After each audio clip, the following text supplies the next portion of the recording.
Hello everyone, welcome to the MOOC lecture series, an initiative taken by LG Institute of Pharmacy.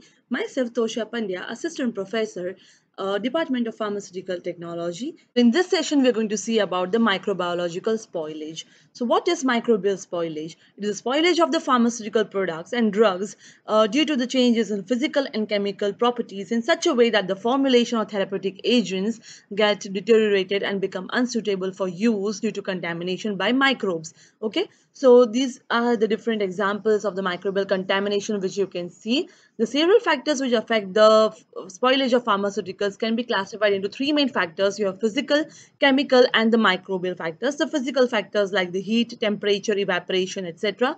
The chemical factors like the oxidation, reduction, hydrolysis, proteolysis, etc. And the microbial spoilage which is caused by the bacteria, fungi, mold, etc. So why we need to study the microbial spoilage? To avoid health hazard due to microbial infections, to acquire knowledge about different types and the sources of contaminants related to the dosage and the deterioration action, to avoid the financial problems to the manufacturer due to the loss of the products, to find out the limits of the microbial contents in the pharmaceutical products. Finally, the parenteral, oral, and the topical preparation cause infections to the after microbial contamination, and they may lead to serious health hazard, as in case of the typhoid fever, which was caused by thyroid tablets.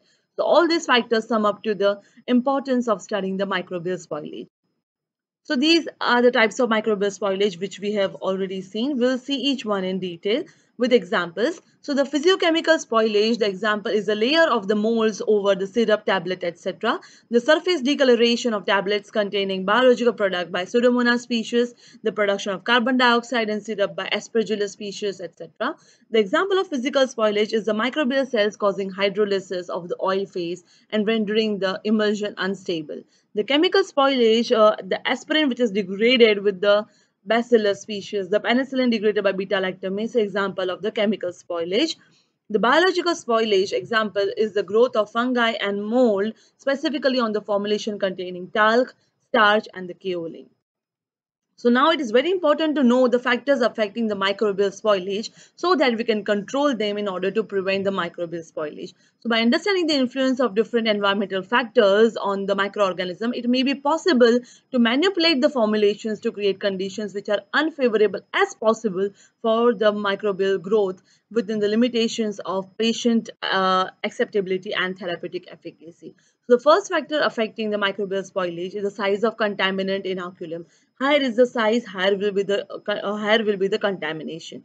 Another factor are the nutritional factors. It is found that the use of crude vegetables on animal products in formulations provide an additional nutrition environment, so we can control the use of these type of ingredients which will promote the growth of organisms. The moisture content. It is found that microorganisms grow best in higher moisture content and higher water activity indicated by AW. So we can reduce the water activity to reduce the growth of microorganisms. pH. So pH is another factor affecting the growth of microbes. We can provide an extreme of pH which will prevent the growth of microbes. Like above pH 8, example with the soap-based emulsion, the spoilage is rare. So in products with low pH levels, it is found that the growth is more. So in this way, we can alter the pH of the formulation in order to reduce the growth of microbes. Storage temperature is another factor affecting the growth of organism, which is found to increase the growth of microbes in range of -20 to 60 degrees Celsius. Redox potential is another factor. Packaging design. So we should design packaging design should be such that it should provide low water activity. It should be waterproof, water vapor proof, in order to prevent the growth of organisms. So these are the sources of contamination like the personal, facility, equipment, process, materials, and the utilities. So how do we assess the microbial contamination? So if there is a physical or chemical change, by visualizing, by seeing the change in viscosity, pH, emulsion stability, and loss of surface activity, the formulation, it is indicative of the microbial spoilage. For injectables and ophthalmics, you should go for the sterility test. For the test of viable microorganism, should be done for the non-sterile products, and the pyrogens are estimated by rapid pyrogen test and the LAL test, that is Limulus amoebicide lysate test. So how do you preserve the pharmaceuticals? The five basic methods of preservation are as follows: the physical protection, the preservative coating only, waterproof protection, water vapor proof protection, and the water vapor proof protection with the desiccant.